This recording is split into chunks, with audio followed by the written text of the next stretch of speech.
is because we just realized there's too much trouble. We might use a little bit of the interiors, but I don't know how far we can get it. It's depending on oops. Neighbors were yelling and everybody was totally It's like saying bye. Yeah. So that's what I would not want. Yeah, nobody's gonna be happy.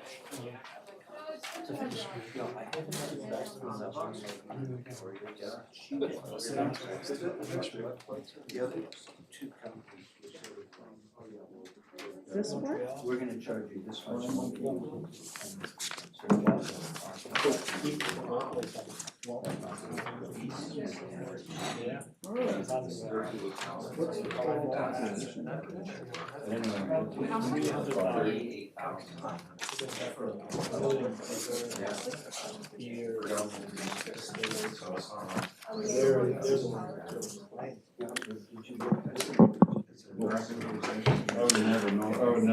Are we ready? In the back. I am calling this regular meeting of Town of Gibsons Council to order. March the 4th, 2025, 3:30 p.m. And we're honored to gather on the traditional territories of the Squamish Nation.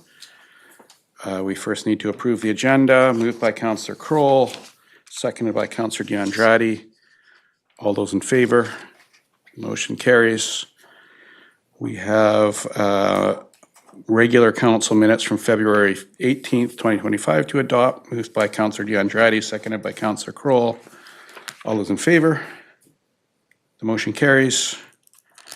And first we have the adoption of the light intrusion bylaw and the bylaw, notice enforcement bylaw connected to it.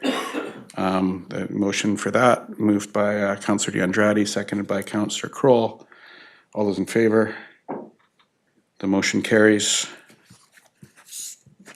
And committee reports, we've got our committee minutes there.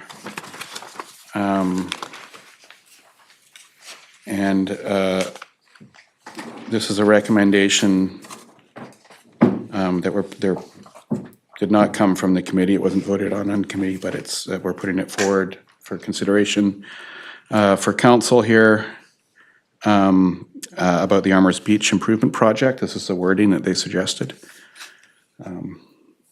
It moved by Councillor DeAndrade, seconded by Councillor Thompson. All those in favor? The motion carries. And 5.1.3 is, now this says recommendation. Yeah, there's nothing under that because recommendations are forwarded directly. Correct? Yeah. And then 5.1.4, there is a recommendation here, and that is the stormwater cost recovery feasibility assessment. There's a recommendation regarding that on stormwater cost recovery, moved by Councillor Kroll, seconded by Councillor Thompson. All those in favor? The motion carries. And then 5.2 is another committee of the whole meeting, the more recent one. And there are minutes there, as well as 5.2.2. And we've got recommendations relating to this. This is really going to have to come up for full discussion. I think there's a presentation too. A presentation was requested, but there's no presentation. But the applicants are here to answer questions. Yeah. So I don't know if there's an introduction just on where we're at with this. I mean, it's already in the report for council, so people can ask questions. And we've got the applicant here to answer any questions too. And I'll go to Councillor DeAndrade first. Well, I don't really have a question. I'm just really pleased that this is coming back. I think we voted down because of the parking issue, and they are coming back with a solution that I think is the solution that other developments that had the same situation took it and council approved. So I'm satisfied with the the promise to offer a car share. Okay, and I just want to navigate, because this is complex and all the different options that have come forward, and there's one we rejected, there's one we supported, but would need to be put forward by someone today if we still want to do that. And then there's another one. So I think the one really, when I'm looking at the front agenda, we're probably looking at this option 2 at the very bottom for consideration. Is that right? Of pages 5 and 6 of the staff report, I think might be of interest to what Councillor D'Andrade is talking about. I just want to Yeah, that's confirm correct. that. Okay. So pages 5 and 6 of the new staff report is what we should be looking at for consideration of a different option than the one that was recommended. And I think Councillor D'Andrade was speaking in favor of the new one. Yeah. So I just want to make sure everyone's in the same place here. Option 2.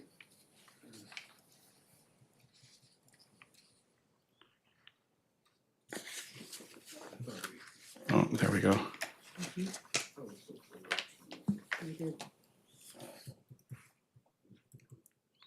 So, yeah, is everyone clear on where we're at? This is a new proposal has come forward, and we've been updating councillors with by email, which not everyone's getting their emails due to technological issues, so we might just be catching up on this right now, which is fine. Councillor Thompson. Thank you, Mayor. Through you, Mayor, one of the, and I say this cautiously, but one of the, through the communication that was put back and forth was addressing the commercial space as part of a zoning consideration. And I realized that there would be time considerations, et cetera, but I just wanted to put that forward for discussion too within our group. Sure. I'll respond to that and say it's a can of worms. Okay. Because, I mean, I feel like if we're gonna go down this route now, we're gonna go, like, it's a full-on rezoning. I don't know why it's being discussed at this point. I mean, in my opinion, if we're gonna be talking about that, it should have been done 6 months ago. Because unless we're interested in extending this process for another 6 months. We're not, but we do have comments to it. But I mean, it is gonna be, it's rezoning. It is reasonable. Okay, Councillor Kroll? Thank you, Mayor White, and through you, Mayor White. If I might ask the developer something, my understanding is the suites do not have in-suite laundry? They do. Okay, so that sort of shoots. Okay. Okay, would you like to speak more to this? Yeah, possible. Yeah. I'll start by thanking council for having us one more time here today. What we understand is that if we went to rezoning right now, we're looking at a 6 to 7 month delay. Now, what that does is that it expands the building because in a matter of 2 weeks or less, the building code will change and buildings will become larger in the province. We've thought about offering through some method that perhaps could be similar to the right-of-way covenant to offer the proposal of rezoning as soon as the building is done to remove the commercial component and add more parking. Because we understand that, like we mentioned last time we were here, the building will be dynamic up until the last day that it exists, up until it's sold. It could be that that's not possible, but we're willing to establish dialogue with the planning department and with the town of Gibsons to see how, after the building is complete, because we benefit tremendously from 4 more stalls, to see how we could add them to the project. And at that point, we're at 1-to-1 ratio, and then everybody would be satisfied. We would be, as a developer group, council would be as well. This does not extract the car co-op potential, and neither does it swap the potential for the developer group also offering a vehicle in contrast to the car co-op, because we still think that the car co-op might be benefiting whoever rents that vehicle, except for those tenants in the building.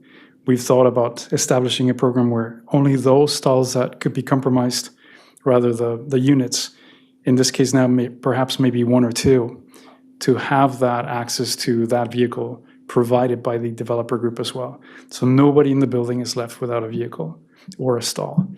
So, but we understand that that could be, like you've rightly pointed out, a can of worms. So, Absolutely a can of worms. Because, I mean, it sounds like for us to start talking about this, we'd be making commitments we can't make at this point. I mean, we're kind of being hypothetical down the road that maybe something might happen, but I just don't, I think that's a bridge just like with a right of way. maybe should be crossed when you get to it.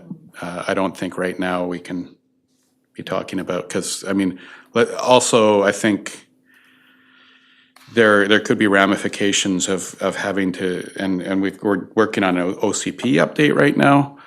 There could be ramifications of needing an OCP amendment to do this, which would require a public hearing, and it just should be its whole separate process if we go down there, if anybody wants to go down there. I mean, it'd be a separate challenge, so I think it'd be better to focus on what we have in front of us today.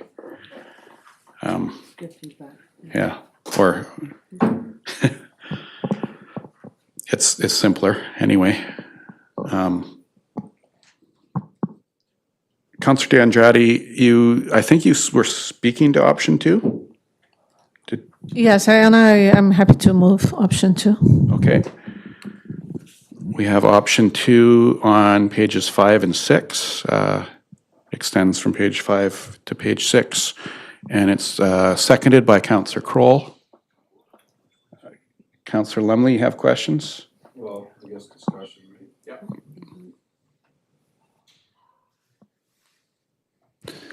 I find the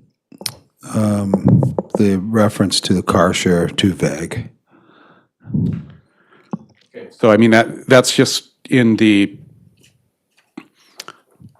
this is just in the general direction motion. I mean, so that's a good question. How would staff interpret the reference to the car share in terms of securing it, and how would staff, is it too vague for staff to act on, I'll say? It is pretty vague. It's quite clear, though, if the building permit submission comes in, and they aren't meeting that one parking space per unit ratio that has been asked for, then a car share space is required. It just the condition of the variance, like the variance would be kind of be issued, and then we'd have this, the building permit would come in, and we don't have that, we don't have commitment from the car share to say that it's going to be viable at that point. It might be better to have the commitment from the car share co-op or the car share operator from the get-go, and then if they can meet the one space per unit, then they don't need to go down that route. Councillor Kroll? Thank you, Mayor White. I believe in the correspondence we received from the developer prior to what's incorporated into the agenda here, and I believe the developer just mentioned it in his conversation, that if they weren't in a car share agreement, that they were looking at providing a vehicle to the complex that would be exclusively for the use of those residents, whereas a car share that is put at that site can be used by any car share member, which could exclude members of the residents of the building not having access to it. So in a sense, I almost prefer what the developer has suggested they're leaning towards is them providing a vehicle to the building. Councillor DeAndretti? Thank you, Mayor. Well, perhaps a clarification. When I read this line, a building permit will not be issued until parking is solved with one space per unit or a car share vehicle and space is secured to be installed on the property at time of occupancy, and the right-of-way and housing agreement are registered. So my understanding is a building won't be issued, a building permit, if the car share is solved. Am I correct? That's what I'm reading here. That's what it says, yeah, I mean, and that would be, I assume that language in the report aligns with the actual wording of the motion, so it's not too vague in that sense, that there's that much clarity. Yeah, through you, Mr. Mayor, we wouldn't be issuing a building permit until the parking's sorted, either way.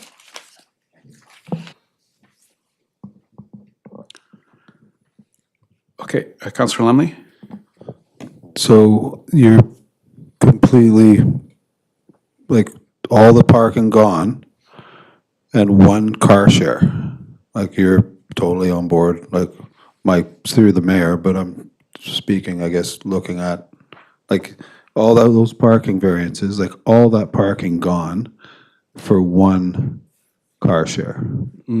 All the Seems- parking gone? No. Well, like, the variance for all, like, it's either, it's, the way I'm reading this is it's the original one where you're decreasing the parking by 20, what was the reduction? It's not. 64 to 35.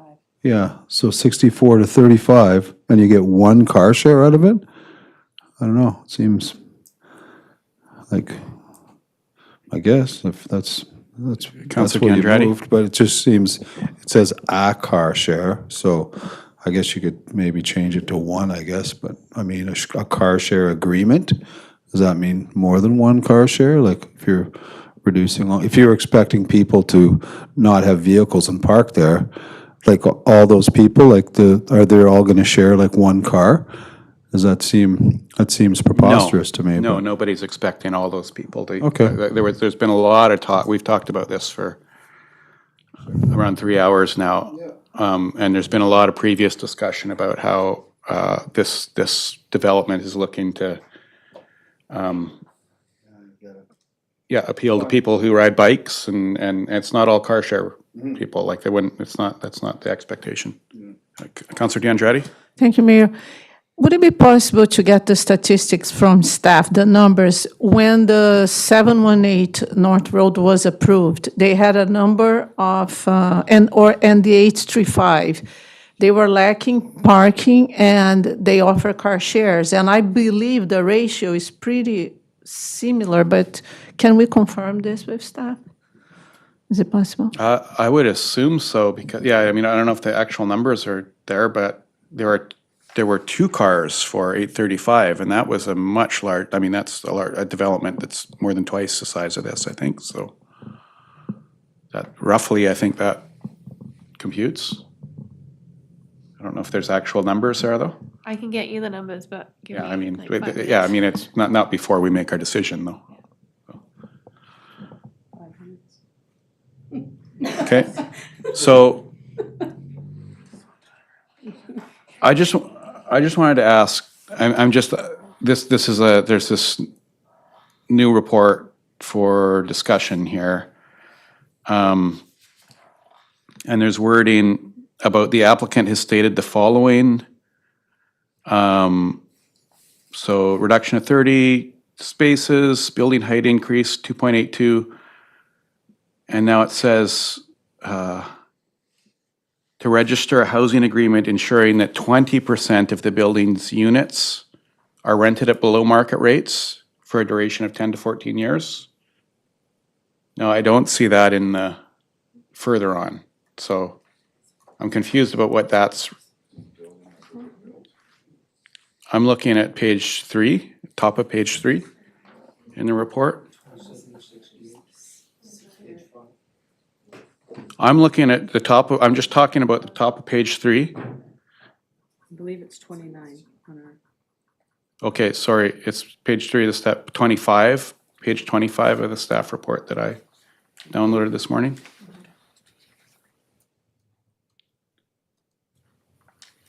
There's a 1, a 2, and a 3. Secure all housing units as rentals for a minimum period of 20 years.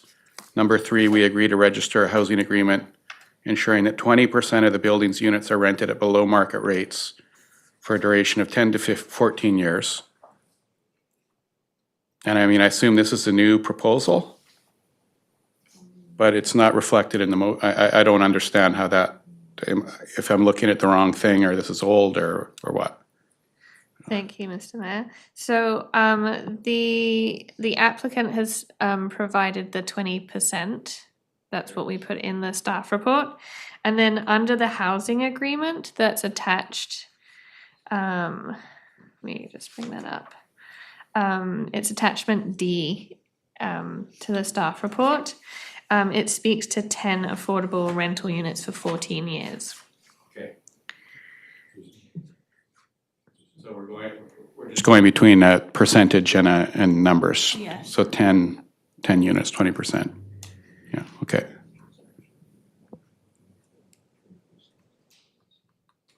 So 10 is more, yeah, okay. So as long as we're at 10, yeah. So I just wanted to clarify that. Is there any more discussion? Councillor Thompson? I go back to point number 2, secure all housing units as rentals for a minimum of 20 years. Is this not a rental building? And that's what, like, the entirety of all units? Well, why a 20-year reference? Does it need to have a term stated? Is from a legal perspective? Why? I think so, why an end yeah, I date? think so for CMHC, any was- CMHC project. Through you, Mr. Mayor, it was negotiated with the applicants just so that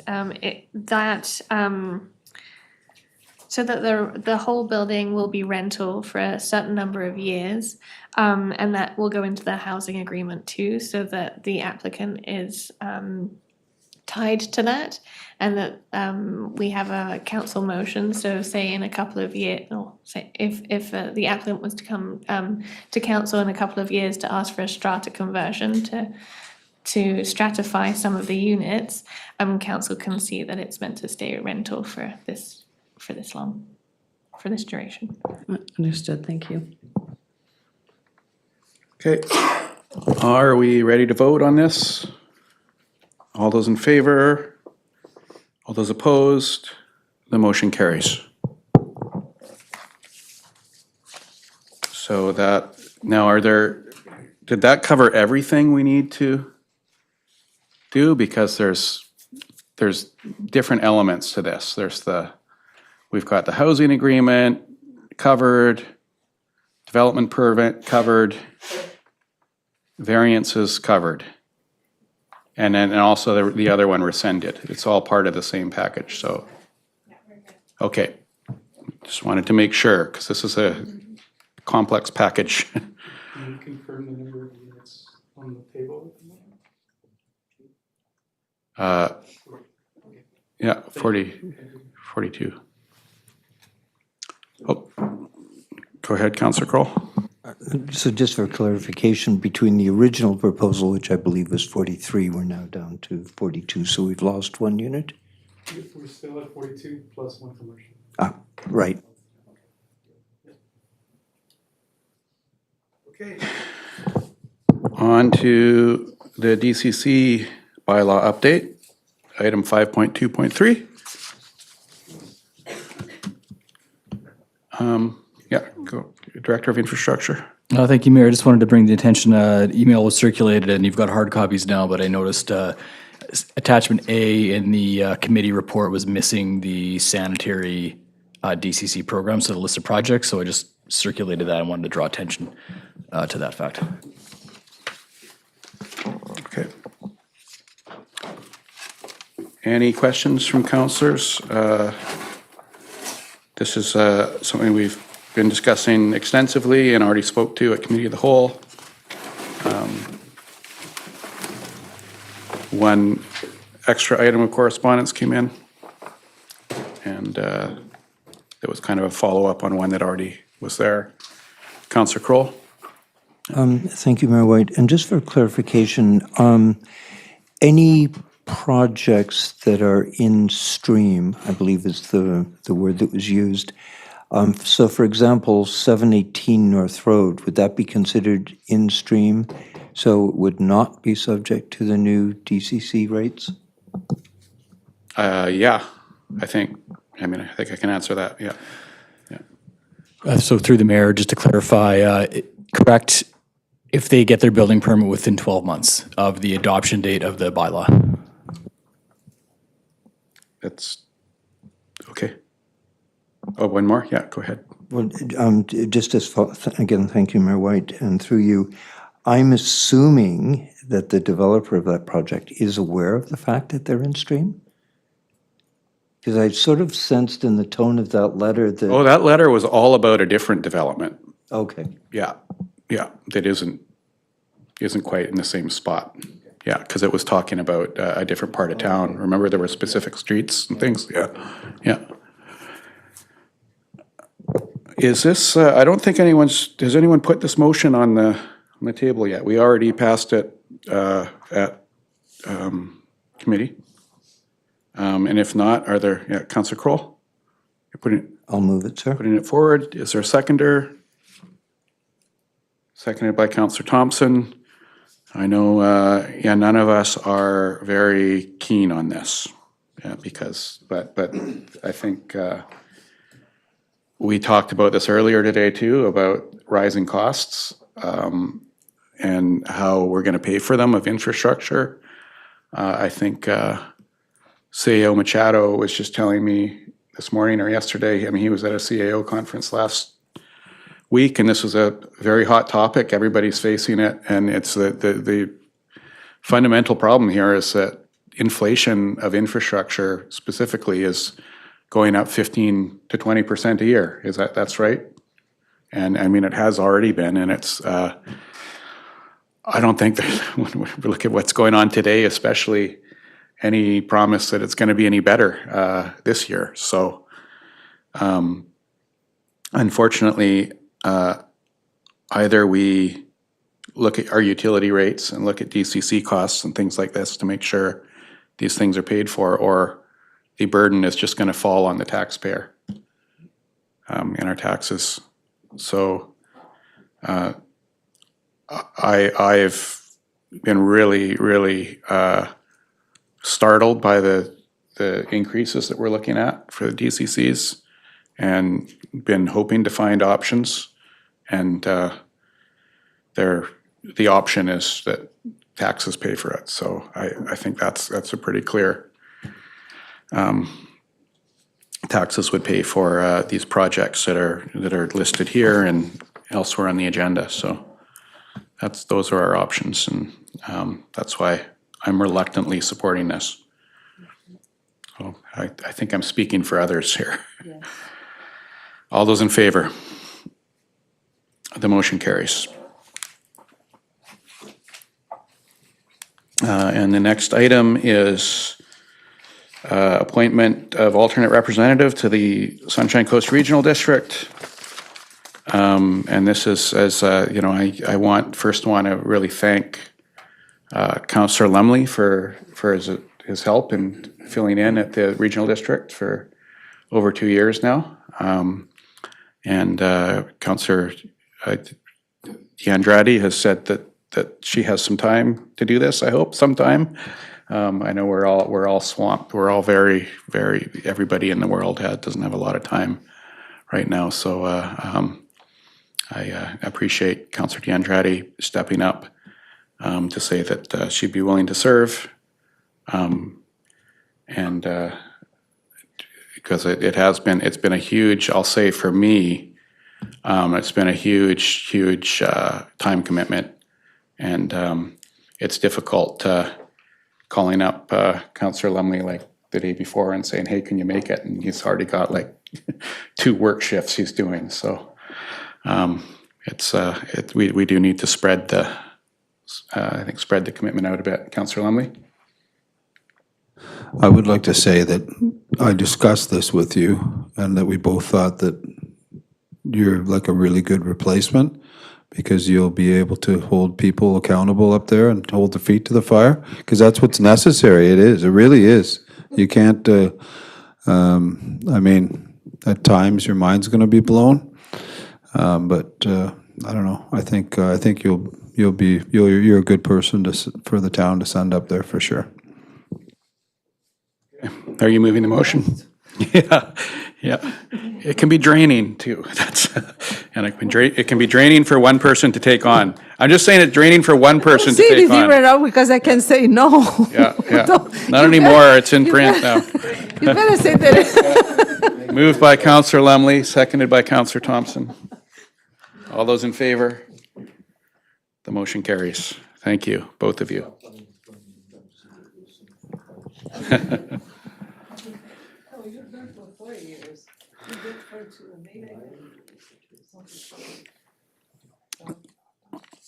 So you've done two, Counselor Lumley's done two, and Counselor Thompson's up next for in the future.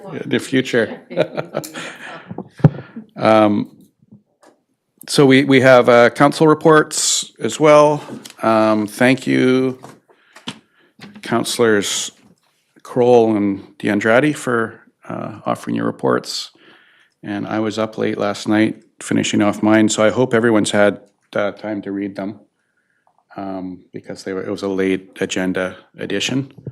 And I just have one point on Councillor DeAndrade's report. It mentions the Chamber of Commerce and Chamber of Commerce meetings, and I just wanted to follow up on that by saying my inbox, it's not all council stuff, but it's flooded by people calling emergency meetings to talk about the tariffs that have come in today, because obviously now that it's a sure thing, a lot of groups are coming together to say we need to really talk about this and share information, and there are a lot of questions coming forward. And the Chamber of Commerce has announced that it's hosting a virtual town hall meeting this Friday at 5 p.m. to 6:30. And so this will be to discuss the tariff imposed by the U.S. and the retaliatory measures imposed by Canada.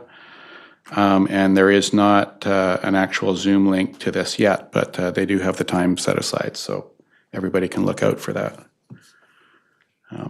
And it'll come in our emails. Yeah, Melissa. Thank you, Mayor. Although I was not able to finish my council report before the deadline, I would like to add that we had an assembly for Pink Shirt Day. And this is the first year, at least I've had in school, where a lot of thought was really put into Pink Shirt Day around school. And contrary to like a lot of assemblies where people don't really want to attend, I actually noticed like a huge positive change from this assembly, and a lot of spirit seemed raised. And people actually seemed really willing to participate, and they really liked the movement of it.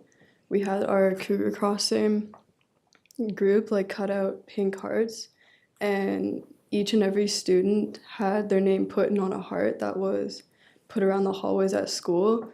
And so basically everyone got to go around and look for their name, and then there'd be like a little message written on it. And it made quite a change, I want to say.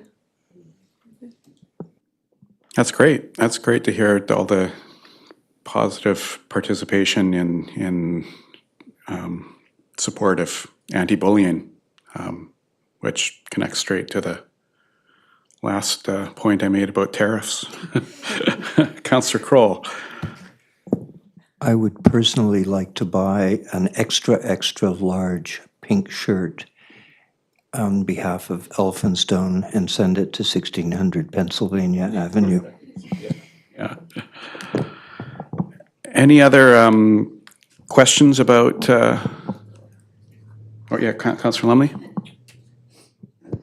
I guess one of my questions would be, I know that the strategic plan for have you attended a strategic plan for the tourism before, like a 5-year? Is it a real, I always have like I'm always doubtful when you spread anything, and I'm nothing against Powell River, but it just seems really peculiar that it's,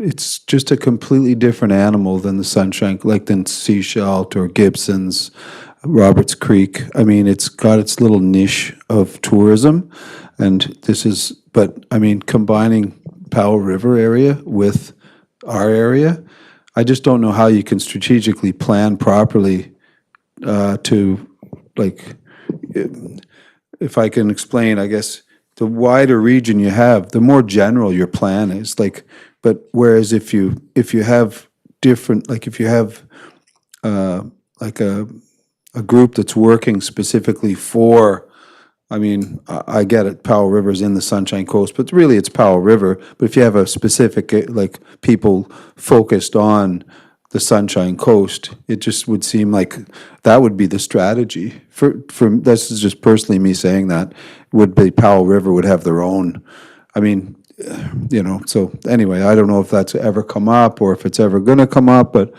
that was just, when I saw that, I just thought, well, I mean, it must be really hard to strategize for, and of course the MRDT funds and stuff like that. But anyway, I don't want to get into that.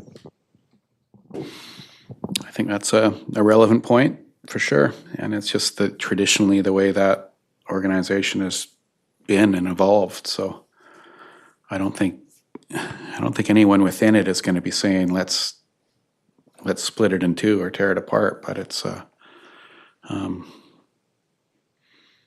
I mean, I agree. It does pose its challenges to market that whole package together. When, I mean, it'd be interesting to find out from them in their market data, like how many people say, oh, I'm going to do like a whole Sunshine Coast trip and hit Gibsons, Seashell, Pender Harbor, Powell River all in one, in response to the kind of perception of the region being all together. Because I doubt it really works out that way.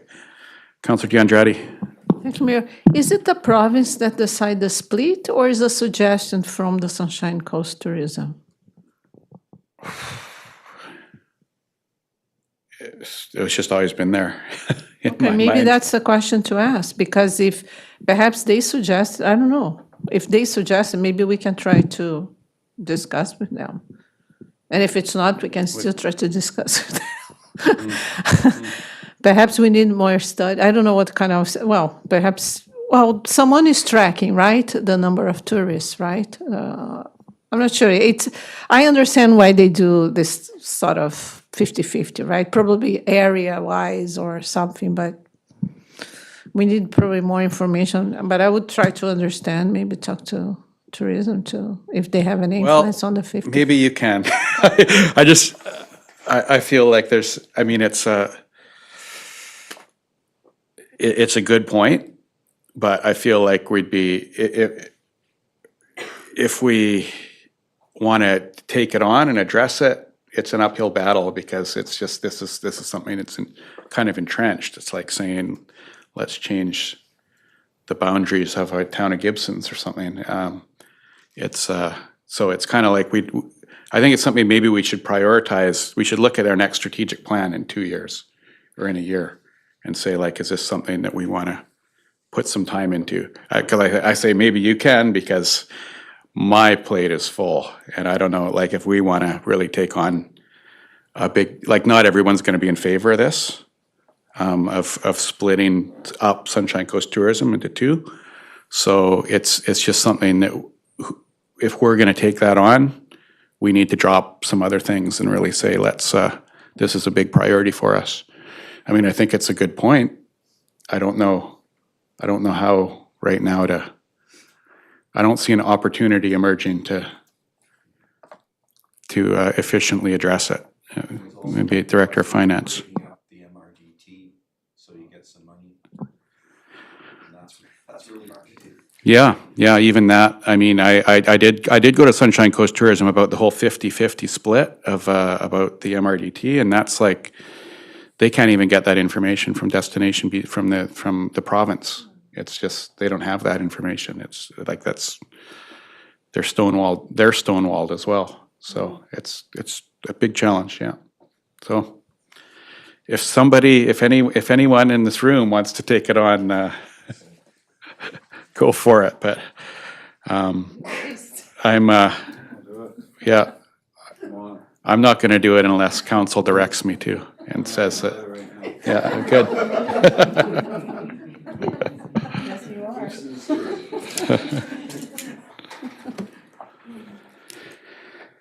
So those were reports. Anything more on the council reports, questions?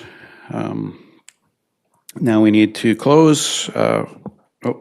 Councillor Andretti? Thank you. It's not a question, but it's actually, I just want to acknowledge, I appreciate the way you wrote about the area safety improvements and things. I think it gives a background of how things work. Obviously, in this case, it's almost a self-promotion, but it doesn't matter. So it shows the work we've done, right? You've done, and I think it's, and actually, because when I write these reports, I don't think I'm reporting only to council. The public reads that, and that's why sometimes I put extra information. Maybe councilors know, but I think many people read the agendas. They are interested.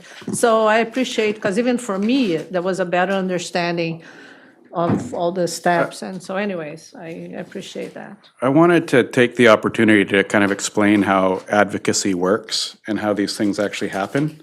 Because like, I mean, I've seen dialogue the last couple days of some people going, oh, there was a letter that just went in about this four-way stop last week, and here it is. Wow. It's like, no, sorry, it's not, it doesn't really work that way. It takes a lot longer, and it takes a lot of hard work, and it takes a lot of follow-up and persistence. And that's, yeah, it's, all the advocacy helps, so it all helps to make these things happen. But these especially getting money and support out of the federal government, especially in transportation, it doesn't just happen by a miracle. It's really, really long-standing, persistent hard work from a lot of people. Yeah, moving on to motion to close. But yeah, thank you for pointing that out. Moved by Councillor D'Andrade, seconded by Councillor Kroll, and we're closing under sections 91C, E, and M of the Community Charter, which are all listed on page 6 of our agenda. All those in favor? The motion carries, and we are closing our public meeting and going to in-camera.